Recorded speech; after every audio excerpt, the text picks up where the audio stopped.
Hello once again, I am your host, Doc Rotten, and this is Horror News Radio, the official Gruesome Magazine podcast.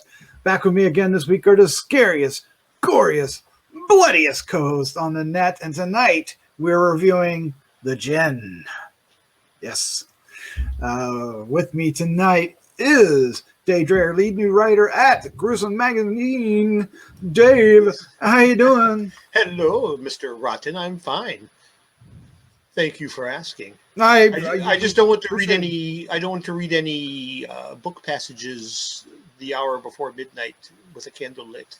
No, you do not. You do not, unless you're planning on 1 hour of craziness to follow. All right. Also joining us is award-winning filmmaker Christopher G. Moore. How you doing, sir? I'm doing good, and I would also like to say, kids out there, if you find a demon book in your closet, don't be creating spells from it. Please don't. Good advice. It never ends well. Don't be messing with those demon books. Leave the demon books alone. Give them to the adults. Let them mess things up. All right. We're reviewing the Djinn. If you have no idea what we're talking about, you are so lost. But we're going to catch you up. That's what we're going to do. We're going to give our first impression of the film. It'll be spoiler-free. Then we're going to dive into the review. We might dabble in spoilers. We're going to try to reel them in a little bit for this one. And then we're going to wrap things up with our final thoughts, our score 1 to 5, and our favorite scene. You want to stick around for that. But let's see what film we are talking about. The Djinn from IFC 2021. It's available in theaters, digital, and VOD on May 14th, 2021. The synopsis is a mute boy is trapped in his apartment with a sinister monster when he makes a wish to fulfill his heart's greatest desire. It's written and directed by David Charbonier and Justin Powell. I have a feeling I mispronounced that name. David C. No. David C. It's not possible. Or could, well, I almost said, well, I'm not even going to say it. You look at the name, you'll see where I was going. The cast includes Ezra, Dewey, Rob, Brownstein, and Tevy. The tagline is, "What is done cannot be undone." Now that you see it, you can't unsee it, can you? All right. You know, when I saw that name, I was like, he's going to read it the wrong way. And I applaud you.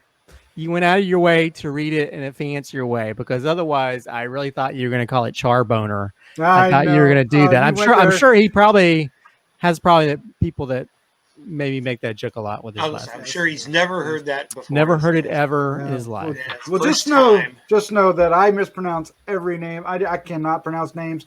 We can attest to that. So forgive me for that. But let's take a look at your film. I think, Dave, I would like you to go first. What is your first impression of the Djinn?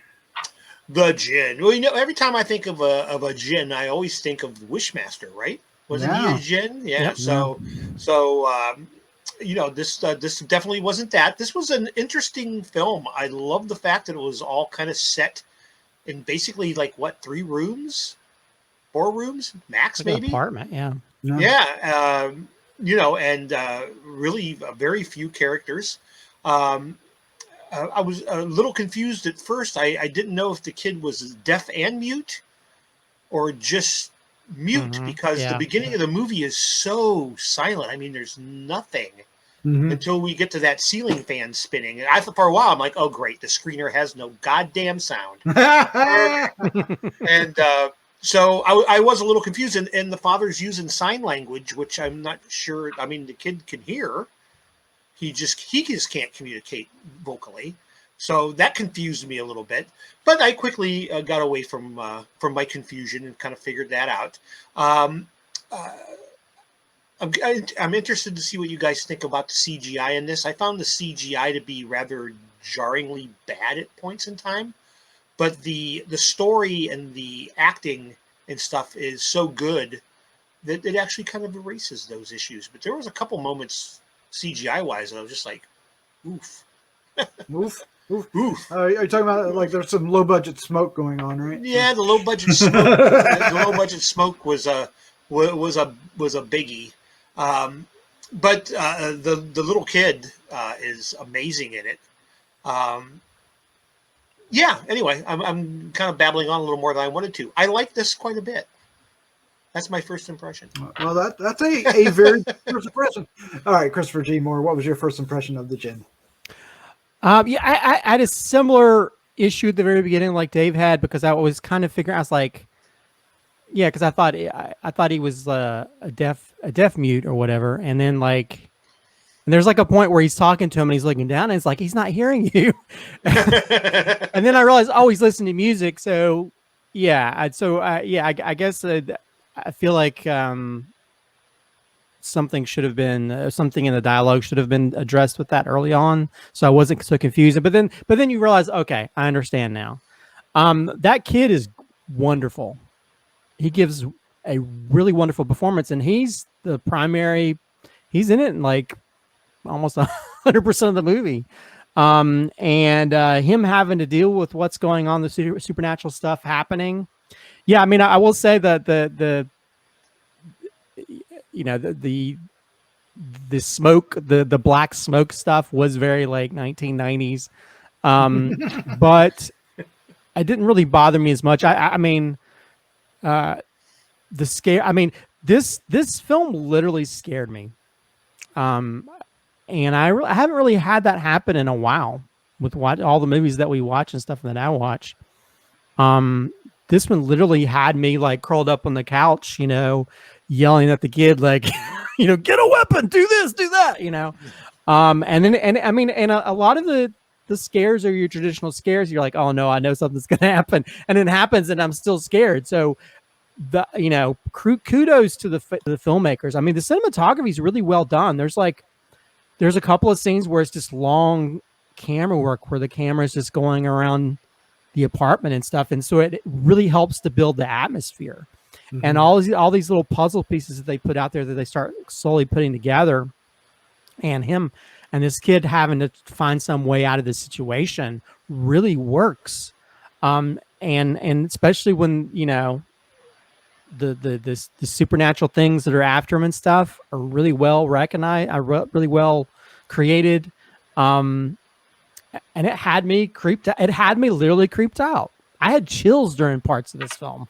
And like I said, I haven't felt that in a while. So I think, wow, these guys really did a great job of telling this story that, in some ways probably could have been done as a Tales from the Crypt episode, because it's just any of those like monkey paw, any of those type of things, where you make some kind of wish and oh well, sometimes making your wishes come true, it turns out a totally different way. So but I think that there's that emotional core to it, as we learn a little bit more about his missing mom and that kind of stuff. But overall, this is a well-crafted little film that's simplistic in its story and approach, but at the same time, the way they use the filmmaking and then the performance by that little boy are stellar. It's really a well done horror film that had me, it gave me goosebumps throughout parts of it. So I loved it. Yeah, Ezra Dewey is the actor who played young Dylan.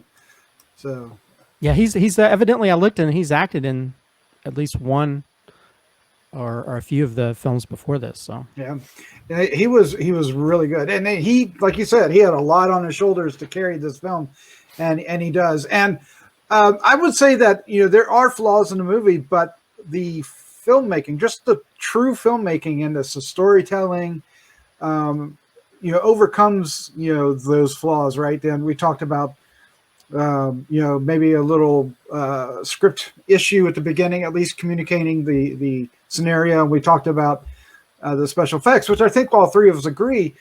But the filmmaking itself, the style, the acting, and the camera work, everything kind of nullifies that and really makes it work. You don't really mind, right? You can look past that.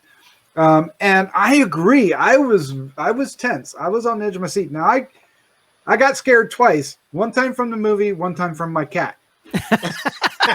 The cat doesn't count. But I have to. Well, I'll explain why it does. I was watching. I have a screen on the outside on my screened-in porch, so I was watching it. About 8 feet tall.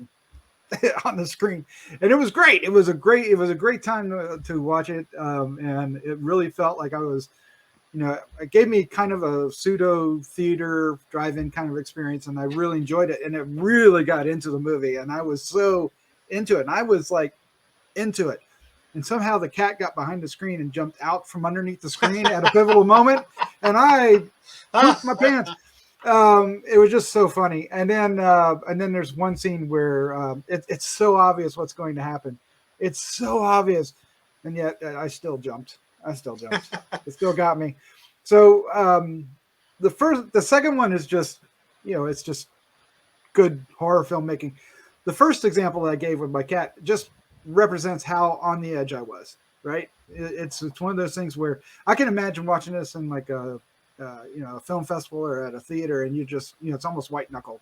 You're holding on to the seat.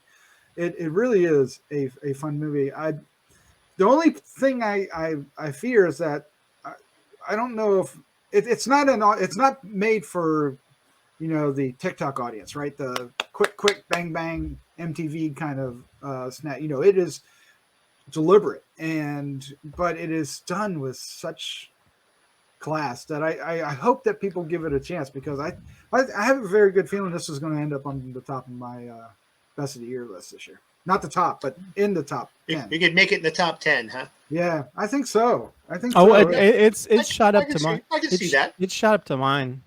Yeah. I mean, this is again, it doesn't remake the wheel, but it tells a really wonderful story that for me kept me riveted, and I think that, again, we always talk about the best way to tell a horror story is make you care about the characters. Yes, and that's very and you care about this little boy. You feel what he's going through. He feels like so despondent because he spent most of his life being a mute, and he just wants to fix that. And so, but yeah, I mean, all the little scenarios that we see in a lot of these films, it's I hate saying this, but it's almost like a supernatural Home Alone to some degree, to where, he's trying to figure out ways to get back at. He's setting up these little traps to try. Well, haunted house alone, I guess. But he set up these traps. He's very smart for his age, because I wouldn't know probably where to turn the gas off. I mean, he's barely, they're barely in this apartment for very long or whatever. So he knows all these different things. He does all these different things.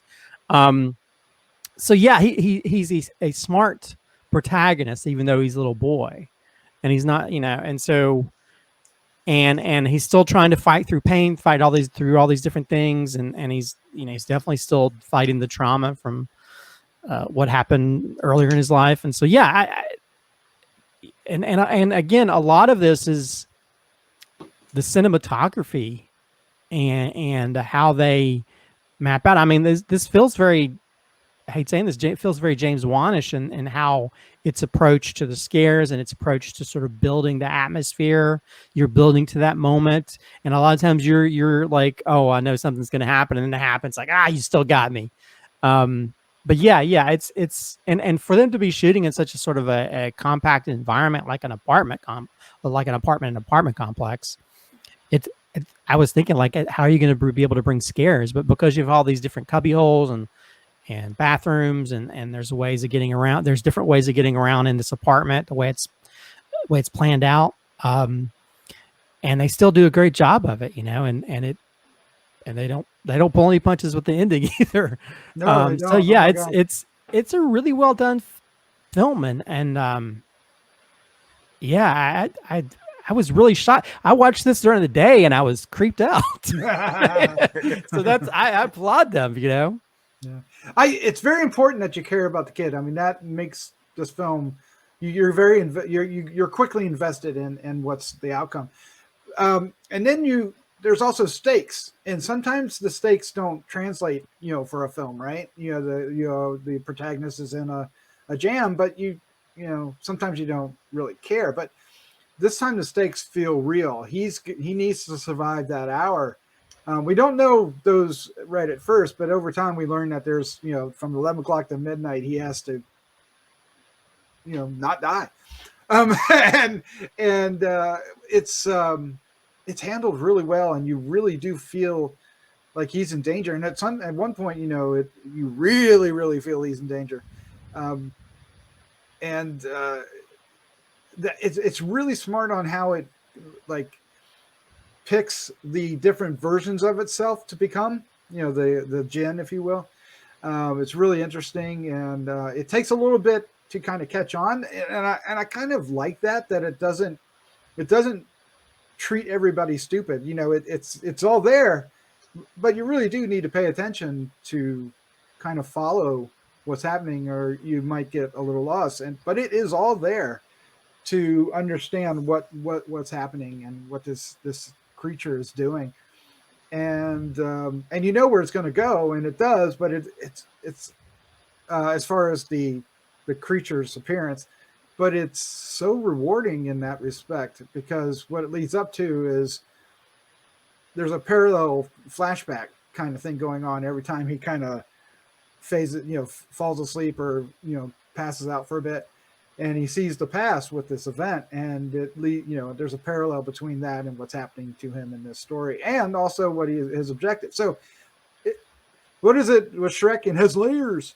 So I don't know. I by the time this movie was about half over, I was really, really into it. What about you, Dave? Dave, what do you think of the actual creature and its doppelganger-ness? And when we do see it, was it effective? Yeah, I think it was. I like the fact that it could take on, you know, the different personalities, if you will. Mm-hmm. But I really liked how they would at times show us, because we, as the audience, was seeing the humanized version of him, mm-hmm. but you would see like little shots like in the mirror of like the actual demon arm. Yes. And stuff like that. And I thought that type of stuff was really effective. And that really kind of had the James Wan thing, like you're talking about, Christopher. That's the type of little visual tricks he likes to play. And it was good, and it just kept you watching. You were always searching the whole screen looking for, you know, little tasty tidbits like that along the way. But when I won't reveal who the screaming woman is, but when the screaming woman showed up, yeah, I peed a little. I ain't gonna lie. I was like, what? Because I was like laying back in the chair, you know, and I was just starting to get a, you know, a little droopy eyed, and that happened, and I'm like, okay, yeah, I'm awake now. And yeah, I mean, that was a incredible. Again, you see it coming from 1,000 miles away, but an incredibly effective scare, and some great physical effects on that particular creature. As far as the makeup design, yeah, very much so. Yeah, really, really good and creepy. But yeah, I really enjoyed the reveal of the Djinn and how the Djinn could adapt and change for the situation. Yeah, and go ahead, Chris. Well, and also, even though they don't really go all Stranger Things with it, the film's like set in the 80s. It is, 89, and right? they have like a synth score for parts of it, which really work really well. Yeah. And that also, you know, raises the stakes some, because we don't have the luxury of like cell phones and all these different things, even though the way the supernatural thing messes with them, you know, with certain things, it adds to the tension and the atmosphere and the scariness of it, you know, because if you know, some supernatural thing could come in your house and like steal your portable phone or those type of things, you know, how would you deal with that? Now, also being one of those things that even though he needs to last a few hours, he can't leave the house until that happens either. Well, let him. He tries, and it won't. Yeah. They even answer that, because I was thinking the same thing. I'm like, just run out the fucking door. Well, he does. He tries to run out the door and can't do it. Well, I love that. It's like you're forced to have to defend yourself against that, and that creates a whole different atmosphere of fear and scariness to it, because he can't escape it, so he's got to deal with it one way or another. Yep. But yeah, and how it sort of tries to trick you and that kind of thing. But yeah, I mean, the different iterations of it are very scary. I mean, like there's a video game called Left 4 Dead where they have this crying woman that always has her back to you. And you don't mess with it, because that they'll come after you. So I mean, I was like, oh, I don't like where this is going. this is not going to end well. If I walk in my kitchen and there's a lady crying and looking at the wall, I'm running out the door. You're the hell out of there, huh? Yeah. So yeah, it's really I mean, again, it doesn't reinvent the wheel. doesn't do anything that we haven't seen, but what it does really well. And because you're so invested in what's happening, because of how they do it, the cinematography, how they do it with the performances, how the story plays out and all the shots, how they go together, it works really well, and even it still has an emotional core to it as well with the little boy. Yeah, and I think you really feel for what he's after. I mean, you totally understand his motivation, and it's actually quite heartbreaking what he's trying to accomplish, and I appreciate that as well. It gives it a little bit of emotional depth that sometimes, gravitas, if you will. Yeah, some of these films don't often have, and so it's really. But that ends up playing into the ending big time, because they kind of telegraph the ending. You don't know it until you see the ending. But, they tell you he survives the hour and he gets the wish, but sometimes getting the wish can be worse than than what happens. And, that ends up kind of telling us where we're going to go. And it was I don't want to spoil it. It's a difficult ending. Should we say that? It is. Yeah. All right. Well, let's go ahead and wrap this up. Let's give our final thoughts, our score 1 to 5, and our favorite scene. So this is going to be fun. But before we do, if you're listening to this review, we greatly appreciate you hanging out with us. We hope you're enjoying this, and not only this one, but others that we have on the channel. Check them out. If you want to help us out, if you hit subscribe or share, really easy, really simple, really free. Those things help us out tremendously.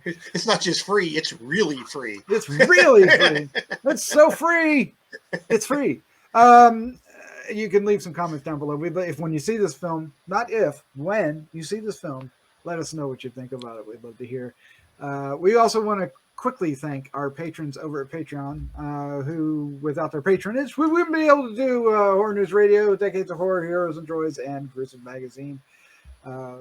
We thank you. And I have new names to put on this list. So the next time, those of you who have joined up recently, it will be on next week's list. So keep an eye out. All right, let's do this. Oh, there is one other thing that I want to bring up since we have a little time, is that one of our shows, Decades of Horror, the Classic Era, will be now presented on a television station that is available on your Roku and your your Fire Stick TV, Apple TV, and various other devices, or online.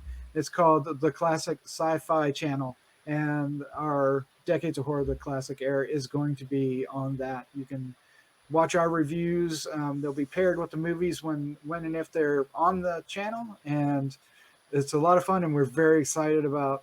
There's 2 on there now, Doc. Have you watched them yet? I did some time ago. Yeah, they're looking. It's good. It's good. It works really well. Yeah, it's a lot of fun. So check that out. There's a link down below. All right, let's do this. Our final thoughts, our score 1 to 5, and our favorite scene. Dave, you are up first, sir. Go. Well, I think we're all in agreement that this is a well-acted, well-shot little thriller of a movie. I liked it quite a bit. Like I said, the only negative thing I could come up with is that little bit of bad CGI. But at the end of the day, it ends up really not playing into it hardly at all, quite frankly. Favorite scene. This is a weird favorite scene, and Christopher kind of alluded to it for a bit, but I'm not a filmmaker, but I do like to watch good filmmaking when it's occurring. And that scene that we get when you're walking through the house, and Christopher, I don't know, maybe you can answer this. It's a little off subject, but how do you film something like that where it's nonstop, it's one shot, and they're going from room to room to room, and you can see things in the room casting shadow, but you don't see a shadow of the camera or the person who's shooting or whatever. Like, I was like so impressed, like the one scene they're walking by the refrigerator, and you can see the shadow of the refrigerator, and the guy shooting it is standing right there. Why can't you see him? It's like free. Anyway, that whole shot. I mean, you go through the whole house, literally through the entire place. You go from room to room. It's probably a 3-minute shot. Yep. Continuous. It was just incredibly well done, and I was amazed by it. So not a lot of action in that shot. It's just some really amazing. Would that be cinematography or camera work, or both? Well, I mean, cinematography is the overall setting up the visuals of the different shots and stuff, so it's all part of it. Yeah. That was very impressive. I'm going to give this a 4 out of 5. Nice. Good and job. It as of this moment, it is definitely in the top 10. There you go. It's going to be a busy fall and summer, so we'll see if it can see if it can hang on. But it's promising. All right, Christopher G. Moore, it's up to you, bud. What is your final thoughts, your score, and favorite scene? Yeah, I really love this film. And yeah, they really knocked it out of the park. I mean, yeah, there's a few issues here with how to present what's wrong with this kid or whatever that could have been done a different way. And of course we get some old school black smoke effects, but it doesn't really take away from it. I think overall it's really well done, well acted, well shot. It's for me, it's one of the creepiest films I've seen this year so far. So, and I think that little kid, I hope he has a big career ahead of him, because he really he really did a great job of embodying that character and making you care about him, and also the things that he's dealing with, where he's having to be, he's not some little kid. I mean, yeah, he has his emotional moments, his emotional outbursts, which are really powerful to watch. But at the same time, sometimes he's like, I don't care if I'm hurting or whatever. I get up and I got to fight this poltergeist piece of shit. There's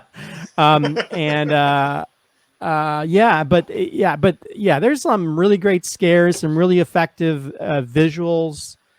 And I can't see enough good things about this film. This film really surprised me. To take something that could have been just a simple thing, could have been like one of those anthology type films. It could have been a small segment, but they really, to have it taking place within this apartment, which is not your normal place where supernatural stuff happens, and to make it to where it's really well done, with the integration of CGI in certain parts, but still creepy as AF, as the kids say. So I will give it a 4.5 out of 5. I think it's nice. well done film. I was really extremely impressed with the cinematography, and when you pair that with a kid who really is acting his pants off, trying to make this character come to life, and having to deal with all these creatures and imaginary things, and also having to deal with his own issues. It's really well done. I mean, as for a favorite scene, I